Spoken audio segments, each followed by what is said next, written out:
Welcome back to Movies TV Man, and welcome to Tuesday's edition of the Movies TV Mad Daily. You can follow me on Twitter at Movies TV Mad. Wow, look at this. Look at this. You tell me Ben Affleck's Bat Bike in the Flash movie doesn't look fucking beautiful. And if you can see here, it seems to be able to fold in and out. Something tells me this either separates from the proper Batfleck Batmobile, or this can turn into the Batmobile, which is really cool. Now, this is Batfleck's stunt double, apparently, and he looks fantastic. Can't wait for Batfleck to start filming his scenes. Maybe he's already done it. Nobody really knows who's filmed stuff from the Justice League and who hasn't, but it looks absolutely fantastic. So you would agree with me, if you love DC and you love Batman and you love all these characters, that you would be excited by this. But not everyone is excited about this. And this is a big shame. Yesterday was a glorious day to be a DC fan. The confirmation that Ben Affleck's Batman, Batfleck, will be Batman as well as Bruce Wayne in this movie. But this upset a hell of a lot of people. They're already intimidated about James Gunn's The Suicide Squad, so the propaganda police have been doing extra time on their propaganda. Unfortunately, the people they claim to support are now even exposing them. So, let's take a look at this. Really, really funny. So, let me tell you what happened here. So, we have David Ayer thanking James Gunn for talking about him in an interview. Do you want to have a listen to this? This was brilliant. If we can stop it from buffering and we can do this, let's give it a try. It doesn't look like... What you've given to David Ayer over these years has been really amazing, because I think David Ayer is a phenomenal filmmaker, and I hope one day that we can see his cut. And you tweeted something the other day I thought was really interesting. You said that kind of what he went through in that process kind of helped pave the way for you to be able to make this movie. And I wonder if you could elaborate on that, and have you seen his cut? And I mean, in terms of will you keep championing it to come out at some point? I haven't seen David's cut. We've talked a lot about it. We've talked. He's told me exactly what happened with everything, and a lot of the people at the studio are different people than who were there when his movie was happening. But I do think that Warner Brothers they have traditionally been the studio that supports the director. That's 100% who they have always been. And so I think that has been sort of a glitch with some of that stuff that was happening in the overall history of Warner Brothers. And so, of course, they're sensitive to criticism, just like, anybody would be. It's a studio, but it's also made up of human beings who, in my experience, have been some of the best people I've worked with in this industry. If not the very best, from the studio side. These are great people. So I think that, of course, they're going to be sensitive to that. And I think it makes them even more likely to be incredibly supportive of me because of what happened. So I don't dismiss David's experience at all with that, and I'm grateful for everything he's done for me. He's been just a completely stand-up great guy from the beginning, from the moment it was announced I was doing this movie, and I really love him. I think he's a fantastic person. Well, James, thank you very much. Wow. Wasn't that interesting? So let's go over this again. I discovered this yesterday, and as soon as I discovered this interview, I wanted to do a video and discuss this with you guys and girls and everybody else, but it was a bit too dark and the lighting was shit and I was fucking knackered. But this is a very interesting interview full of truths, because what this man, James Gunn, has said in this interview, in fact, is what I've been saying to you for a very, very, very long time. You see, every argument has two sides to it. He says, apart from what happened during Justice League and BVS and Suicide Squad, Warner Brothers have a 100+ year history of supporting directors. This is, of course, true. Now, one of the propaganda people said, well, what about Dick Donner with Superman the movie? The problem, Dick Donner's problem was with the Sorkin family who were producing it and funding that movie. Warner Brothers were just doing distribution. They did a bit more in the end, but the argument between Dick Donner was with the Sorkins and not Warner Brothers. In fact, he did 4 Lethal Weapon films with Warner Brothers, and they gave him absolute creative freedom on those fantastic movies. But this is another interesting thing. So David Ayer does a kind of emotional MOJ, a prayer MOJ, and a heart face MOJ, basically being very, very, very, very grateful for James Gunn for his support. Now, this is Lex JLU podcast. This is someone I used to listen to a lot and respect. I've actually muted him now because he is one of the propaganda agents for the Snyderverse. You know, if James Gunn were to tell WB to release the haircut, they would. He's all talk. This is not how you talk to people, right? This is not how decent people talk to people, no matter about how you feel about them. James Gunn responds, "Thank you for stroking thank you for stroking my ego by the power you believe I have over movies that are not my own." But no, that's not how it works. Now, Spoiler Man Leak Skywalker put this up under what James Gunn said. Take a look at this. This is hilarious. Pretty funny, right? But I think it explains the whole situation. James Gunn. Do you press the James Gunn red button, or do you press the random on Twitter button? Who knows more about how movies work? Well, obviously, it's James fucking Gunn, right? And not JLU podcast guy. But something very interesting then happens. Take a look at this. David Ayer laughs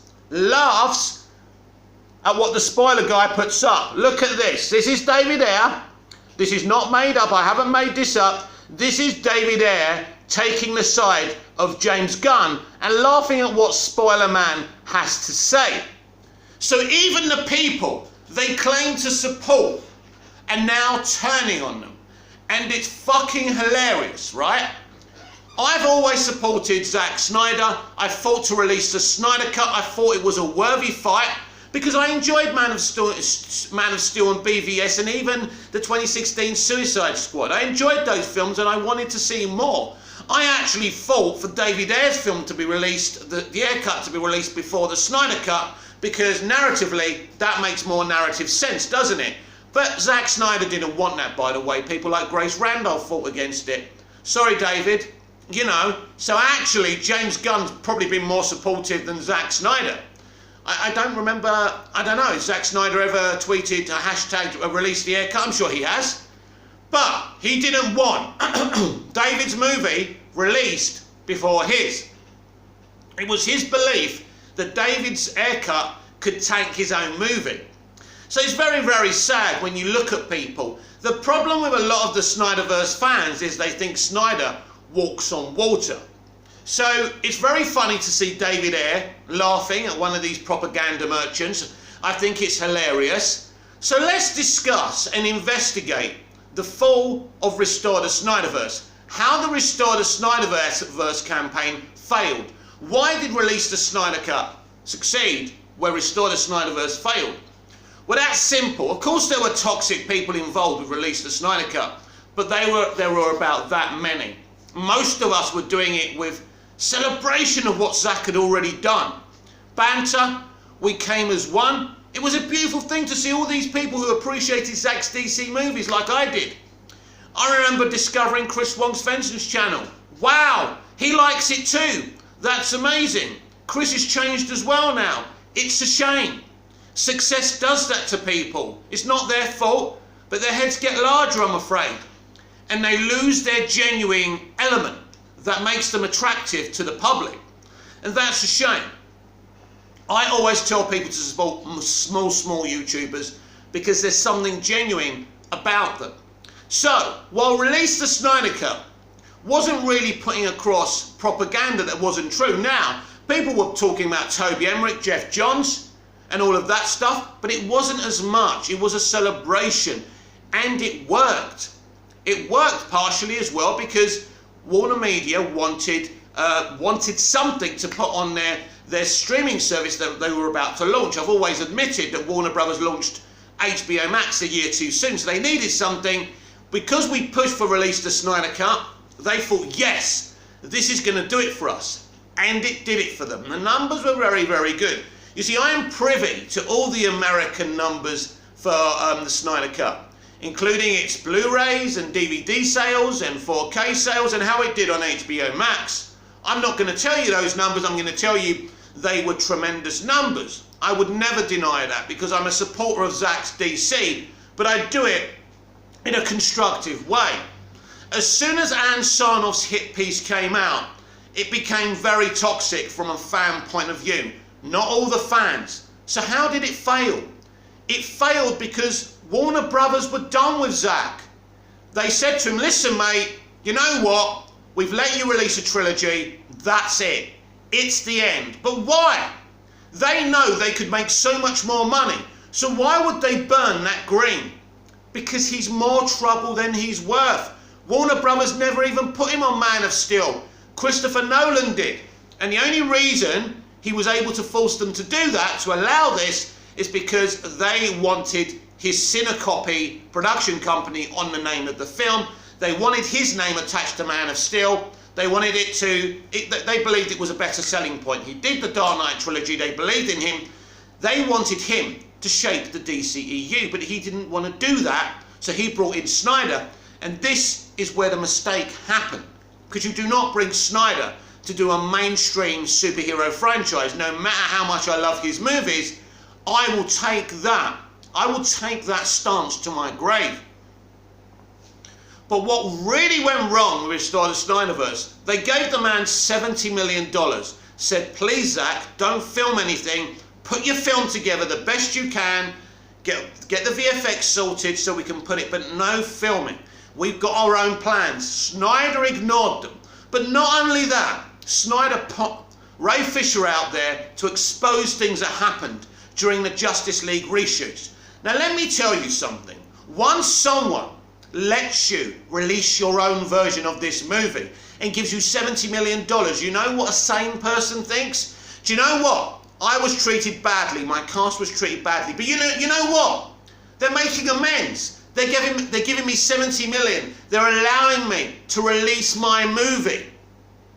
So if they're allowing me to release my movie, all right, they're not allowing me to shoot new footage, but so fucking what? I've got nearly 4 hours of footage. How much more do I want? But of course, Zack Snyder always wants more, doesn't he? So he was exposing the studio about the reshoots and everything that happened. Fisher was exposing the studio. This is not how professionals in the industry work, but they did it. Even though the studio gave them $70 million and allowed Snyder to release his movie, they had to go back to histrionics and bring up Joss Whedon, Jeff Johns and Toby Emmerich and force an investigation. Why? What's the point?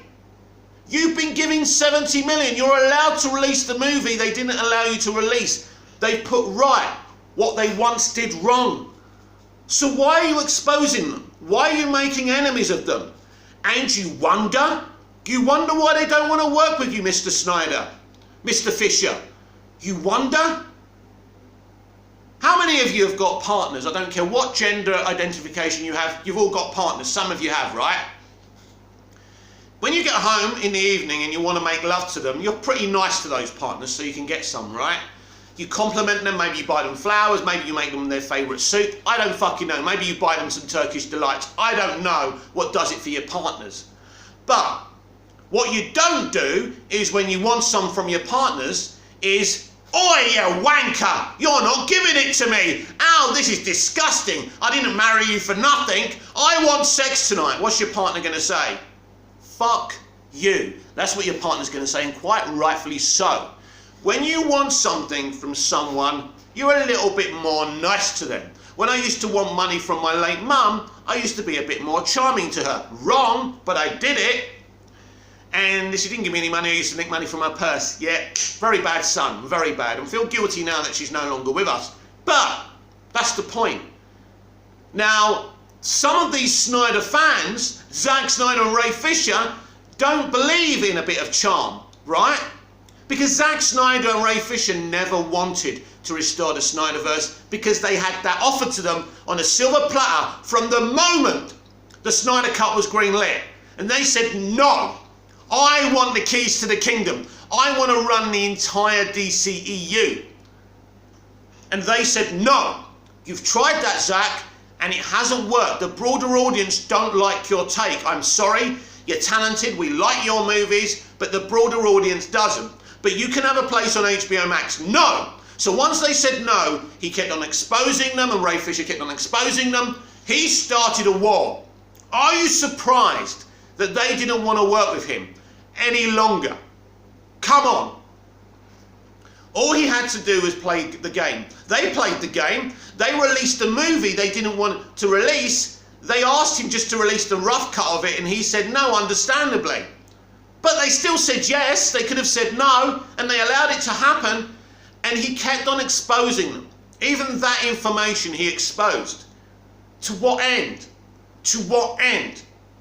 Because he didn't get his own way. And Snyder is a man who wants to get his own way. I can tell you that I respect and support him as much as I like, but you're still going to say all the stuff you're saying means you don't support him. You either support the studio or you support him. No! I support DC live action. All of it. The bad stuff and the good stuff. Because I'm a DC fan.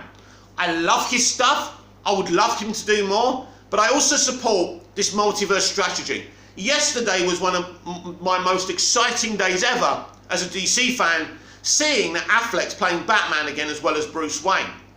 An exposure of the liars and the propaganda merchants. It made me feel very smug and right that me, a YouTuber that only gets around 20 viewers, and if I'm lucky gets a bit more than that, was right all along. And if you look at my history, for a very small insignificant YouTuber, I get a lot of things right. Because I partially talk with my heart, but I also partially talk with my brain and my soul, rather than talking out of my fucking arse, like a lot of these Snyder fans do. Out of their arse. How dare you be rude to James Gunn? How dare you tell him to hashtag the air cut? Or he's not a real one. He's a fraud. If he didn't take that job, somebody else would have. Why should James Gunn go in and say, come on WB, you've got to release the air cut? Why would he risk his job? He's a working director, one of the best directors we have, and we now have him. We should be happy, but oh no. Because these people only support one director. They don't support DC. There's an argument that we're all DC fans. No, some of these people are Snyder fans, not DC fans. I'm sorry, that's the fact. You're telling people to boycott DC movies, and you expect me to respect you as a fellow DC fan. When I came into this content, this YouTube channel, I started this over 3 years. I started this channel in June of 2018. If you go on your YouTube now, you can see when you actually started your channel, which is pretty awesome and exciting. But anyway, so I'm done with these people. People like David Ayer are done with these people.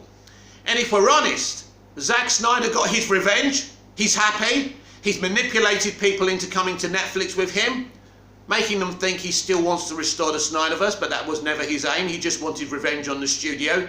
He and his good wife continue to say stuff. They got what they wanted, revenge, and they got their movie released. Because if they really wanted to restore the Snyderverse, they would never have done what they've done. If Ray Fisher really wanted to continue to play Cyborg and cares about this booyah character as much as he's, that he claims he does, Borg life that he's copied and patterned as his own, so fucking what? Big deal? No. So I will always admire Zack's DC movies. I watch them all the time. But I don't respect what he did once they gave him $70 million and a chance to restore his movie. They made up for what they did wrong by releasing that movie. But once they said they wouldn't restore the Snyderverse, and that's not their fault, that's Zack Snyder's fault and Ray Fisher's fault for the way they treated the studio. And as James Gunn pretty rightfully said, they're human beings as well.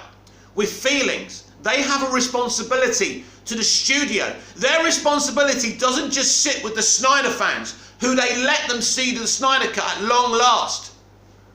It sits with other DC fans. It sits with Harry Potter fans. It sits with so many different fans. Because fans of one thing come from all different corners, don't they? We're all with different points of view. They all don't just love Snyder. And this is the responsibility you have when you're running Warner Brothers, a huge studio. So he said it as well. You know, he's not surprised the studio's kind of frosty about the criticism they've had, because this studio was put in a very uncomfortable situation by Christopher Nolan from the very, very beginning, forcing Snyder on them. When it wasn't working, they wanted a way out. They've now found a way out, and there's no going back. Someone said to me yesterday, when the merger happens, things will change. Maybe things will change. Maybe executives will be moved on and new ones come in. But David Zaslav is like every single good business person. He wants to make money, and the multiverse strategy is going to make money. This new direction is going to make money. Just like James Gunn's The Suicide Squad is going to make money. Now, I know some really, really fantastic, brilliant, beautiful Zack Snyder DC fans who are like me, who want to see it all, but are still celebrating what's happening.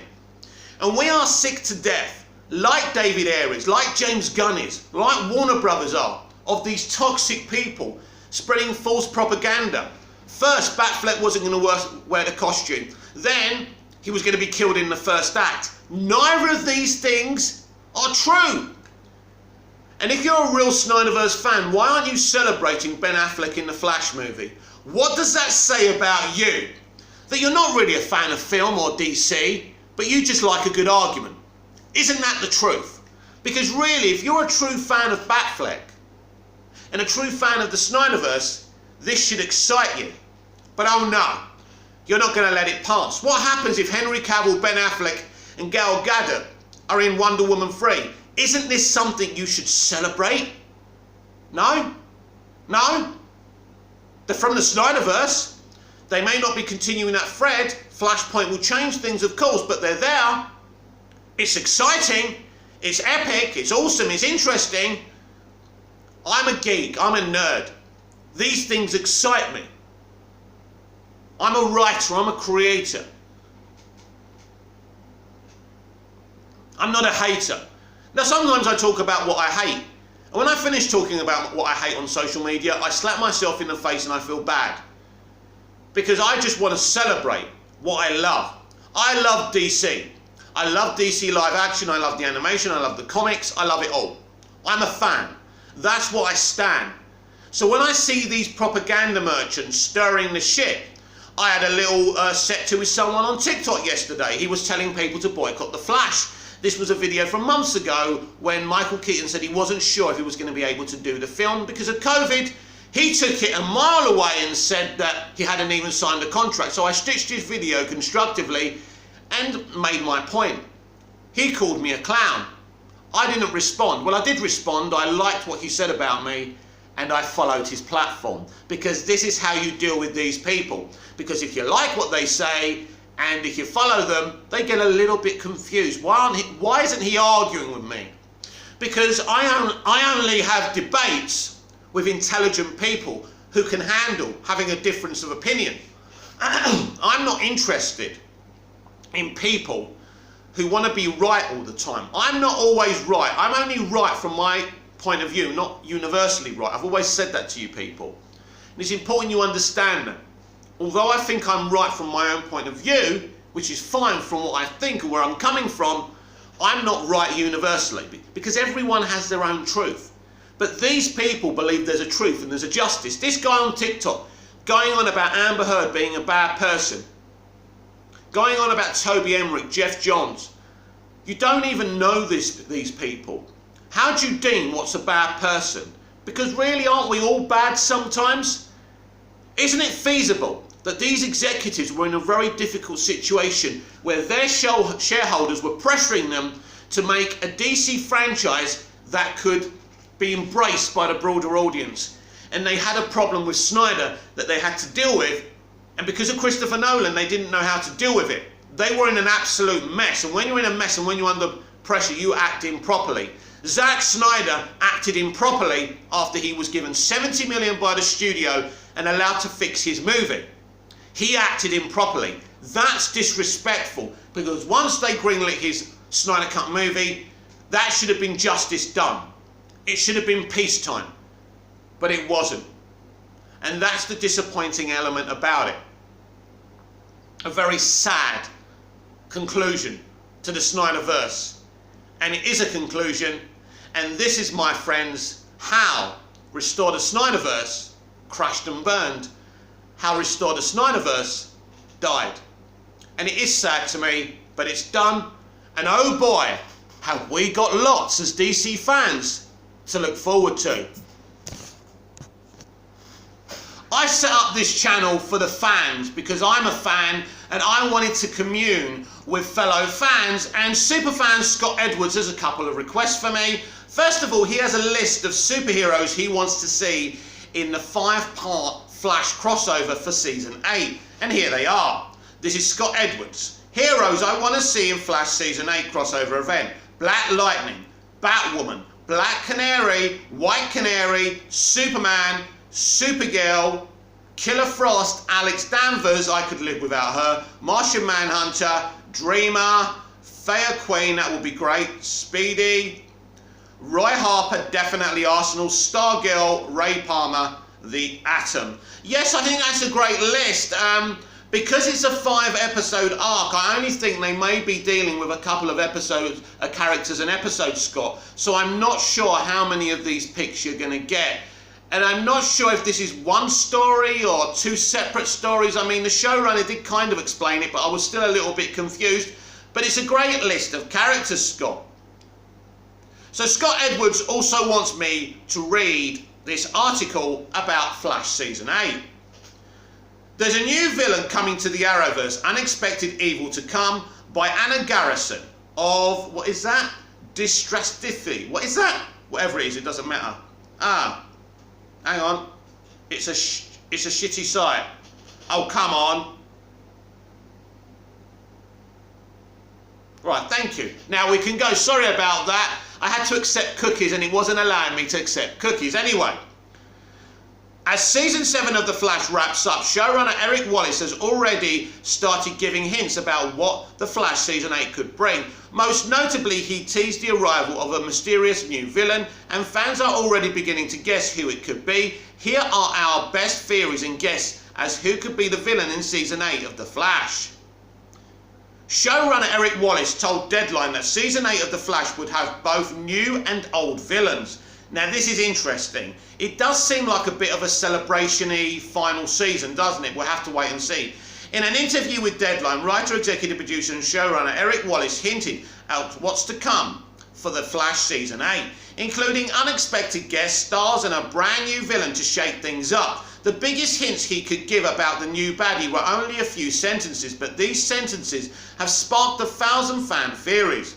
Eric said, "Our graphic novel format will continue, and one of those graphic novels has a brand new villain to the Flash, to the Arrowverse, which I'm very, very excited about. He's a very scary fellow, and when he shows up, we might dip our toes into the world of horror and the supernatural." So this is very interesting.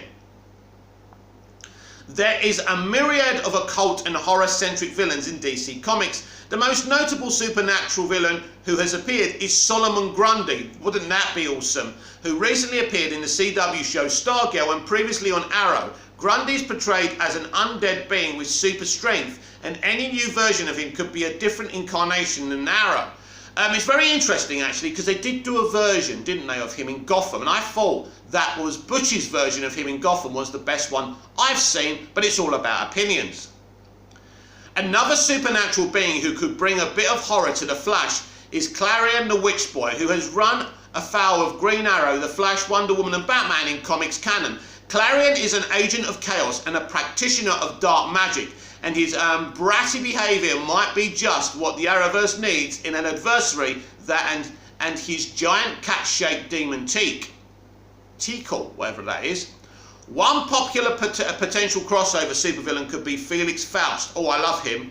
who already appeared in the CW short-lived Constantine show, a terrifying sorcerer with a thirst for mystical knowledge. He's already proven himself to be a severe adversary. Felix is talented in all sorts of occult-related magic, and his presence could easily bring horror elements to the Arrowverse.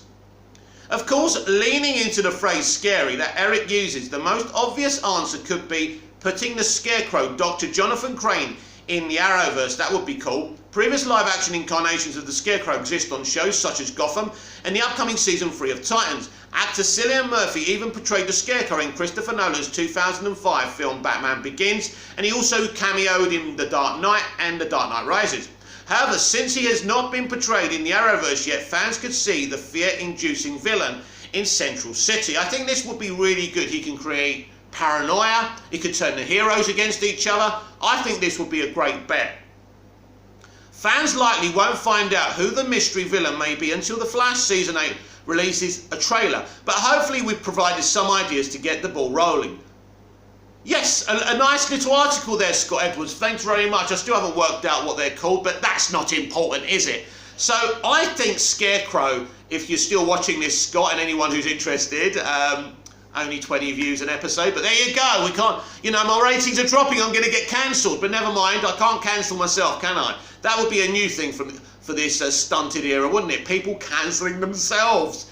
But yeah, I think Scarecrow would be perfect with the paranoia Scarecrow can cause. He could turn the heroes against each other. He can turn the whole of Central City against each other. But they can do it gradually as the season progresses. And this would be very, very interesting. I think maybe that would be the best one to do. Felix Faust is brilliant. I've read him in the comics. I've seen him in animation. I really do like that character. But I think for a serialized show, I prefer Scarecrow. Solomon Grundy, again, would be awesome. That would be really scary if they went really dark with him. But I'm predicting the Scarecrow, Scott. So I hope you are happy with me reading that, Scott. Now, obviously, Scott, you make a lot of requests, and just a disclaimer for you and anyone else to understand, if there's important things like news to discuss, I am not going to take your suggestions. That's not me being rude. I have to talk about what I feel is right to talk about for all the fans and for the channel itself. But if I have a moment like this, I'll gladly read your suggestions. So you can send the suggestions, that's fine, but as long as you respect the fact that some of them won't happen on this channel, that's fine. Finally today, I'm going to talk about me. I'm going to talk about my story projects. Boring, Mick, we don't want to hear about you. Well, if anyone's watching, I'm going to talk about some of my stories. Now, I've kind of quickly spoken about it on my live streams before, but there's one story that I've been working on for many, many years. And it's funny when you work on a story, then all of a sudden, your perspective changes on it. So I've been writing a story called Gender Wars for a very long time. Gender Wars is a post-apocalyptic story where women take over the world and treat men with an iron fist. Men and boys are put in concentration camps, they're whipped, they're used as slaves. What inspired this story is going on social media and seeing the hatred for men right now. And it's so hurtful if you're a man, of course. Things like it's all men, it's not all men, nonsense like that. So I started writing my own story. But the other day I had Bill Conti's North and South theme on repeat. I loved that theme. Now this was a mini-series that adapted John Jake's North and South and Love and War. Now North and South was set in the American Civil War. Now the heart of that film was Ori and George. Ori Maynard, George Hazard. Now one's from the north and one's from the south, so they're from opposing views. But they become friends. But the most amazing moment of that whole story, especially North and South Chapter 1, or is it Love and War, I can't remember, is when George and Ori find each other on the battlefield. And they have to decide whether they're going to cross swords. And for me, that really moved my heartstrings. I think that's so compelling to have these two friends have to fight each other and have to kill each other. It's a bit like what they did with Lex and Clark in Smallville, but this was on a lot more compelling, obviously, because it's the Civil War. So I thought about Gender Wars, and so I decided to create a love story in the middle of this post-apocalyptic gender war story where women have taken control of the world and they rule men with an iron fist, as I've just described. So I wrote a scene the other day, and what happens is one of the leaders of this woman who's in love with the male person in this story is ordered to whip the man. So she has no choice. So she has to whip the man that she loves. So she whips him, and she whips him. He's bleeding. He's close to death. They take him to the sick bay in the concentration camp. And then the woman who whipped him, who loves him, comes into the sick bay. She sneaks into the sick bay. She squeezes his hands and she says, "I love you." He looks at her. He's bleeding. He's so weak. She says, "Don't speak." He says, "I have to. I love you too." He understands that she had no choice. So the central point of this post-apocalyptic story is this love story between this man and this woman. Because he's a man, she's a woman, and they're supposed to hate each other, but they're in love. So there's this central story going on. And how will they get through this devastating situation of being in love? Because it's, in my story, it's illegal to even look at a man. A man's got to wear a blindfold. That's how they walk around. They walk around blind. They are second-class citizens. Because I believe this is what we're heading for. It may seem a bit overdramatic. So the moral of my story, Gender Wars, is supposed to show us that hatred never wins. Whether it's men against women, women against men, black people, white people, Indian people, Asian people, Native American people, whatever.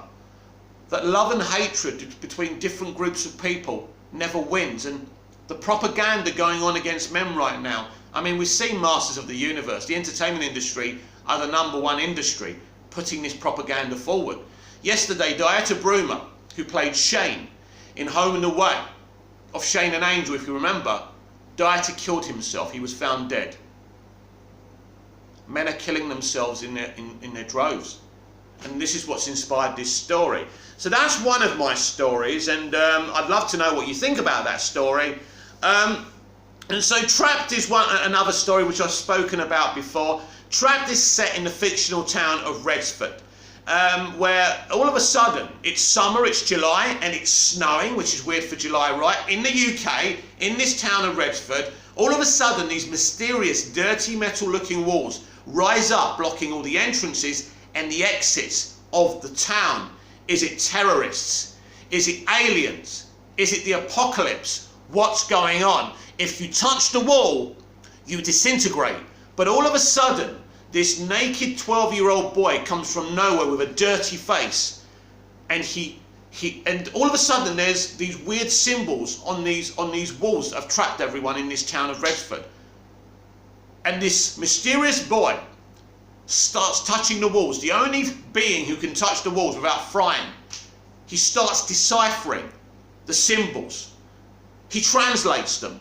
They say, "No God." What could that mean? No God. Is it a literal sense, or is it something else? And so this is the story. So one of the main characters is Frank Parker, who's just come back from the Middle East as a soldier, as a combat soldier. He's come back to the realization while he was away that his mother and father abused his sisters, and they're now in jail. So his sisters resent him. We have Mayor Jimmy Webb, who could be behind this whole thing. Did he make a deal with the devil? We'll find out as the series goes on, if the series ever goes on. So when I say I'm developing the first English-speaking dramas for Cypriot TV, this is the kind of thing that I'm doing. These are more ongoing pitches, because it's very hard to negotiate with these people, because nothing like this in Cyprus has been done before. People say, "Why are you taking so long?" Well, these things take years.